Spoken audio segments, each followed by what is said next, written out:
Welcome to another episode of Royal Rumble. Please stand by for the upcoming fight. This time, the Skaven and the High Elves will face up against the Dark Elves and the High Elves.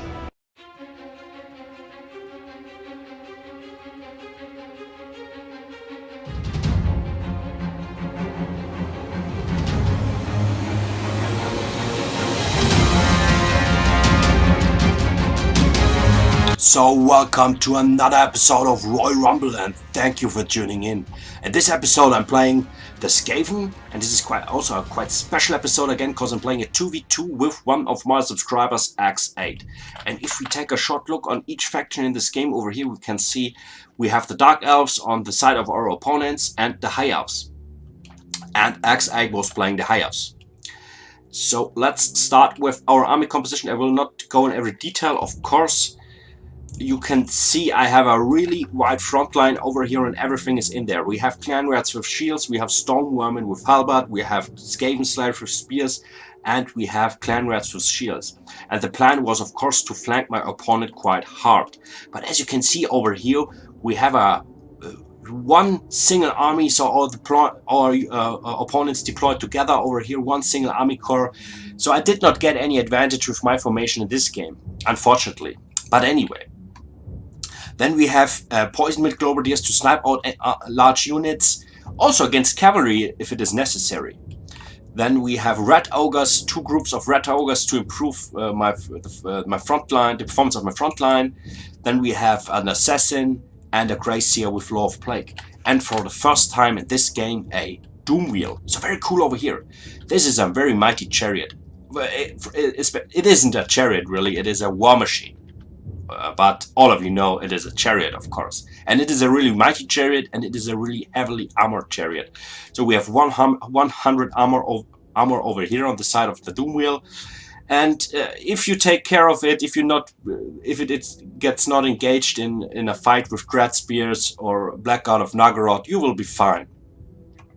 But also watch out for Net of Amintok, and at least you need a little bit APM. Yeah, if you will get a really efficient Doom Wheel, it needs a little bit APM and a little bit micromanagement, then it is really efficient.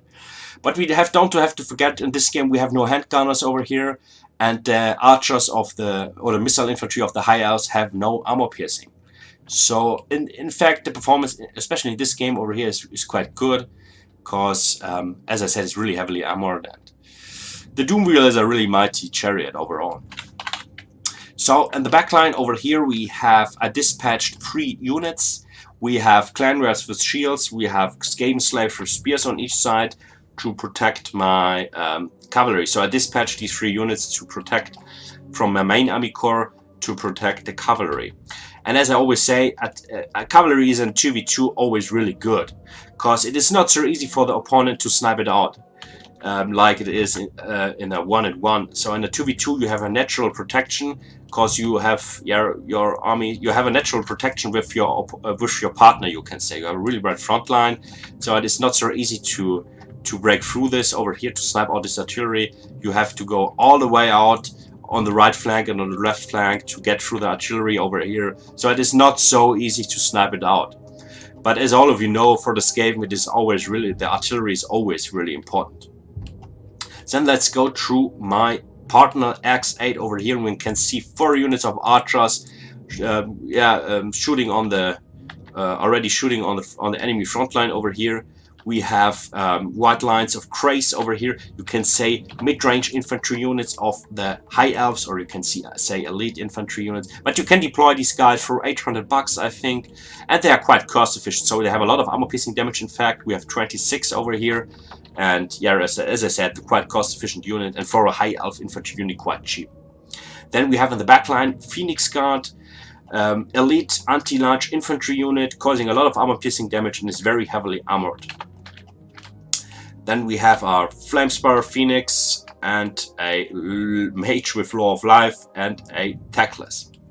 So let's go to our opponent, and we can clearly see a lot of archers over here. So 1, 2, 3, 4, 5, 6, 7 light archers with light armor over here. So a lot of missile infantry over here. Then we have a frontline Dread Spears mixed with Bleak Swords and Haganith Executioners. Then we have a Prince on a Star Dragon, a Marathi leading the Dark Elves, a War Hydra, a Witch Elves over here, Dread Spears, and Spearmen protecting on the back line the Eagle Claw Bolt Thrower. Far away on the left flank we have Dark Riders with Repeater Crossbow. These guys have armor piercing missiles and causing a lot of armor piercing damage in fact, and so they should perform really well, especially against the High Elves. And in this little jungle over here we have also this little hidden over here, a little sneak attack, as I always say. Illyrian Reavers, 2 groups hidden, and a group of Phoenix Guard, and the plan was of course to sneak out of the forest over here to attack my right flank. So let's start over here, and you can clearly see I react really fast and put all my units on this side over here, and you can see he's moving forward, he's still moving forward, and now he sees, or he sees that I'm coming on the right flank, and now he pulled away his units. Because if he would constantly move forward or fight on the front line over here, then he would get really sandwiched. So really good decision of our opponents to pull back their units over here and to engage over here with my front line, or to join the front line fight over here. You can see on the side on X8 he's also pulling away his units a little bit, and he will now start to move forward also to force off these archers over here. But we have now the charge in on this side over here, a small front line you can say.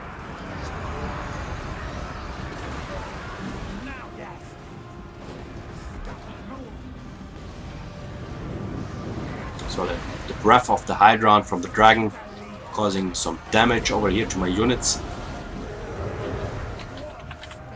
And you can see I was also able to sneak behind over this gap over here. You can say this little gap. I moved forward with my units, but a little overcommitted with these clan rats with shields and Skaven slaves with spears. As I say, a little overcommitted over here, but I want to move to force them away, these archers over here. Also over here my Doom Wheel get engaged in this fight over here, and as I always say, you have to take care of it, that it's not engaged in Dread Spears or Haganeth or Black God of Nagaroth. But actually I was able to terrify these Dread Spears over here.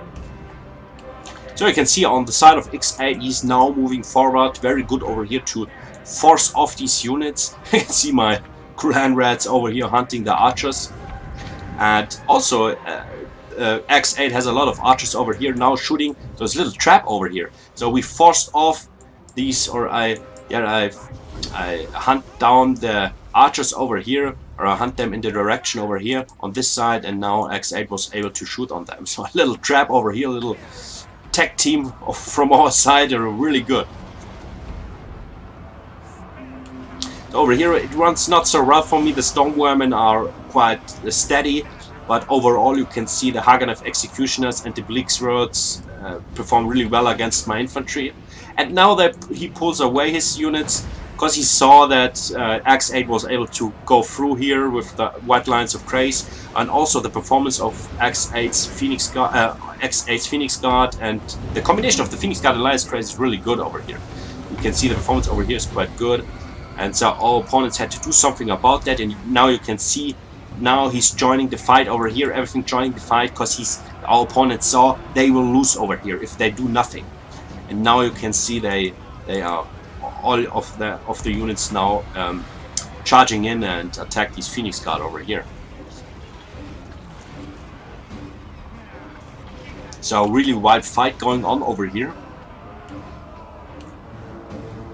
The Phoenix Guard is out of control actually, so there are some Witch Elves in here maybe, I'm not sure, but actually they're out of control.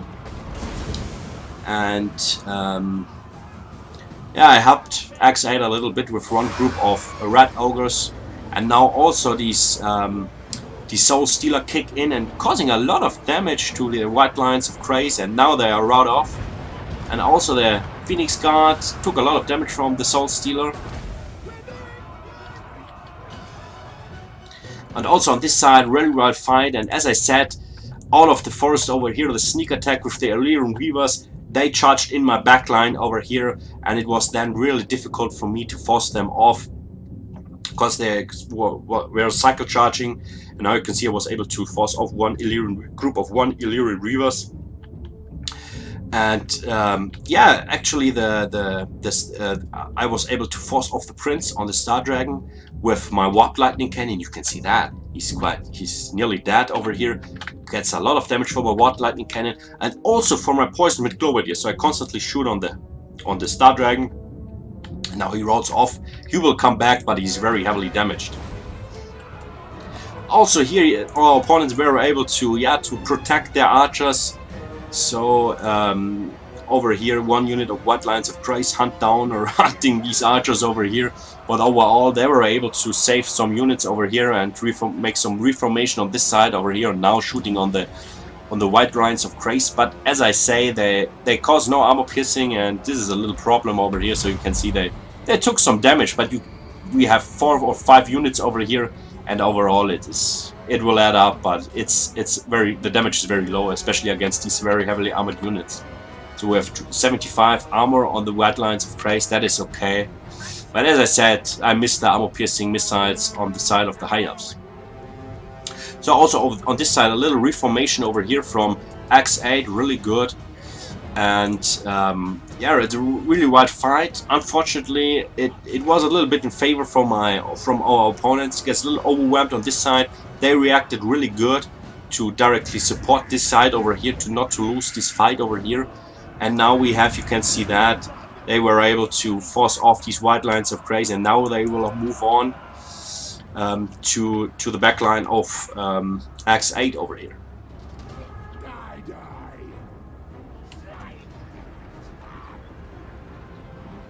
So I was able to force off these spearmen over here, and now the Phoenix Guard. But the Phoenix Guard is really steady and it's really dangerous. So in this case, the Phoenix Guard is such a strong unit, and it's very difficult to kill them.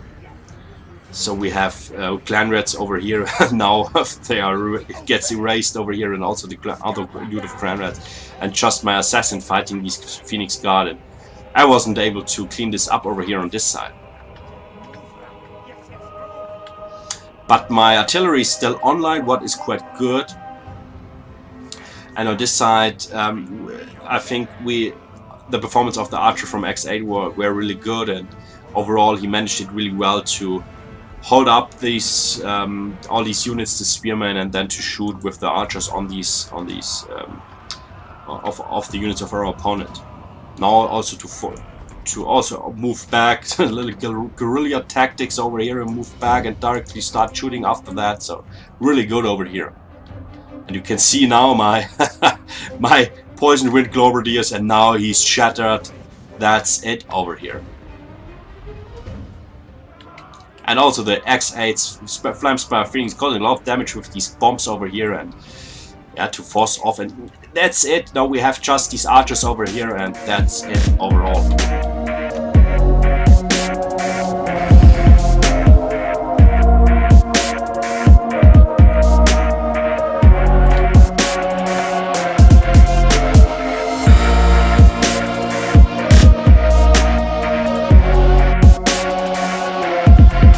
So really cool fight over here. Was a lot of fun, thanks to X8 and our opponents. And yeah, I will not talk too long about the match, about our builds over here. You saw everything, and it was a lot of fun. As I said, I think of course that's too much. Don't bring 7 units of archers. It is too much. Also of course the Illyrian Reavers, okay, but it is too much to bring such a huge amount of archers. But I think the plan was of our opponents, of course, that one of the opponents brought all the missile infantry and artillery and stuff, and the other one brought these heavy metal stuff, or the melee combat units. But and then they deployed in one formation. I think this was the plan. But overall, I think, as I say, I like first the archers from the Wood Elves. They are much stronger, the archers, the Wood Elf archers, than the archers from the High Elves, even if the High Elf archers have a huge range, because as I always say, they have no armor piercing, or they cost so much, so the armor piercing amount of them is so low, and this is a quite problem.